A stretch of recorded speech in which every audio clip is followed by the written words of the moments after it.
Well, Kelvin, Yes. break any more laptops today? No. Thankfully, brother. I'm sorry about You're that. good. You're good. We went viral for a hot minute right there. Yeah, we did. Well, let's talk about your next fight. Another last-minute kind of change. What do you make of this next fight against Jared Cannonier? Yeah, this is a tough fight. This is this is actually the fight that I actually wanted, that I had in mind, and I knew he was booked, but I knew that Costa is a. I have a lot of respect for him as a fighter, but I feel like throughout his career he's been very injury prone.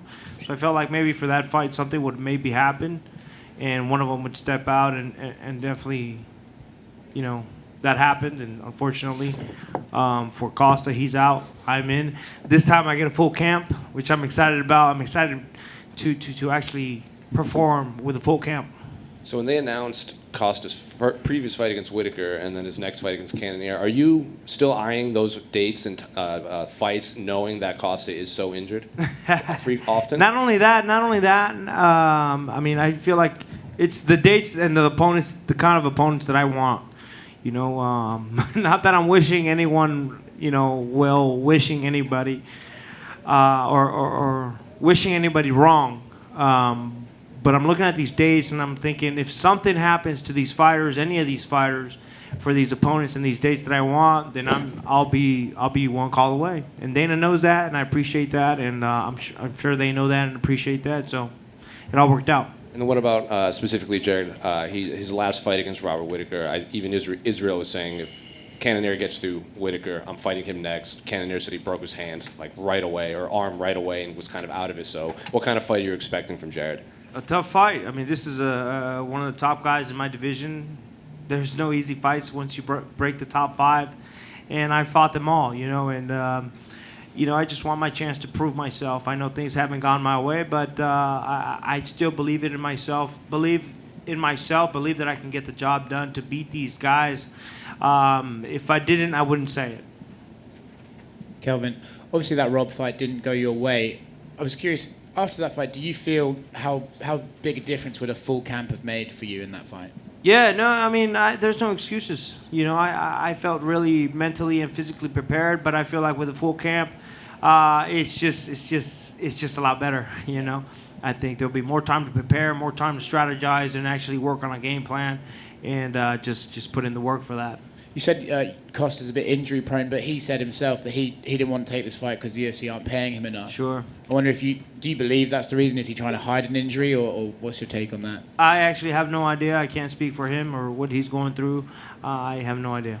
Do you think he should have started a YouTube channel like Dana said he should have? I actually think he might have a YouTube channel. Paulo Costa YouTube channel. So you guys might want to check that out. Thanks, Kelvin. Kelvin, over here. Obviously a big fight in your division tonight, title fight on the line. What's your prediction for that one? How do you see it going? Yeah, I think if, obviously I'm rooting for Marvin. Marvin's a training partner. We've been training together for a long time, so I hope he does well. I think if he can implement the takedowns and kind of use that same blueprint that Blachowicz kind of used, I think he will be very successful in this fight. And just as for your fight with Rob, were there any specific big takeaways you took away from it? Sorry? Big takeaways from the fight with Whitaker. Yeah, I mean, he was just a step ahead the entire time, and it really motivated me. It really lit a fire in me to know that, man, I still have kind of a little bit of work to get to that kind of level. He impressed me a lot. I didn't think he was that good. And looking back at the fight, it's like, man, no one has ever. I've never felt like that in a fight. Where not even Israel Adesanya did I feel like that. He really frustrated me. Really made me look bad, and he was just a step ahead the entire fight. And did you feel any kind of pressure relief at this point in your career, where, unfortunately the losses, but has that relieved anything? What's that? Any pressure relief being in the spot that you're in now, where kind of having to come back a little bit, climb your way back up at the top after having been there already? The pressure's always there, man. I mean, I put it on myself. I expect great things from me, and yeah, that's really what it comes down to. The pressure is always there.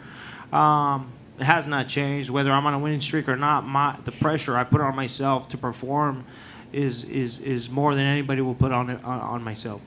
All right, thanks, Kelvin. I just wanted to follow up on that. What exactly was it about Rob that he's so good at and frustrated you? What technically was he good at? He was much faster than me, and really utilized his footwork really well. He did not want to stand in the pocket with me. I kept hearing his corner saying, get out of the pocket, get out of the pocket. You don't want to stand in the pocket. And he used his jab really well. He was just a little bit faster than I am. There's just a couple of more technical things that they're not out of this world, things that I have been working on, things that I will be working on, and things that I've improved on, in my opinion. Was that something that after the fact you're like, wow, that was impressive? Or is it during the fight you're going, God damn, this guy's really good? Well, during the fight, it's like, what is actually going on? I am getting clipped left and right. What is going on? My head is just like this the entire time. I'm like, what is going on? I've never felt this. It was after the fight for sure. He impressed me a lot. Do you look at that Rob that you fought and the Israel that you fought and you think, man, he could really give the champion problems if they end up rematching? Absolutely. I just didn't think Rob was... Rob impressed me a lot, man, in that fight against myself. If he fights the way that he did against myself, he will have a real chance of regaining that middleweight title. Lastly on this, I feel like I can almost see you excited to get better and then try again at Rob. Is that right? Absolutely, man. I'm still 29 years old. I feel like I still have it in me to beat these guys. If I didn't believe it, I wouldn't say it, man. And I still have a long road ahead of me, in my opinion. I feel like I'm restarting my career. I have a new perspective, in my opinion, and just putting a renewed focus in my career, and it's exciting for me. Kelvin, so you kind of talk about pressure again. At UFC 258, did you feel your back was against the wall and there was a possibility that you might get cut if you did not win that fight? Against Heinisch? Yeah. Not really. Like I said, they asked me earlier about pressure. Like, the pressure is always there, whether you're on a winning streak or not. Like, anything can happen. Pressure's always there. If you beat Cannonier, he's ranked number 4. Do you think, if Israel wins tonight and he fights Rob, are you next? If you beat Cannonier?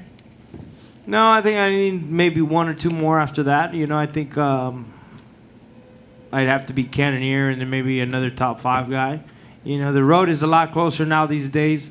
But that's came with like over 10 years of work, so 1 or 2 fights and it gets me closer, but still a little bit of road ahead of me. But could you be like Dana? Go back and watch my fight with Israel Adesanya, and I gave him his hardest fight. Couldn't you kind of give him the elbow? It can happen. Hey, it's up to the fans too. If they want it, we can make it happen. Finally, on fans, you were at the weigh-ins yesterday, and then you had a meet and greet, and the man of the people, they were going crazy for you. How, I guess, kind of going back to normalcy, how exciting was that to Phil? Yeah, it was crazy for me. It was exciting just because this is the first time I've been around people. I know a lot of you guys probably been in Jacksonville and in Texas as well. This is the first time for me, so it's exciting to get back, and I'm thrilled, man. I'm excited. Thank you. Yeah. Thank you.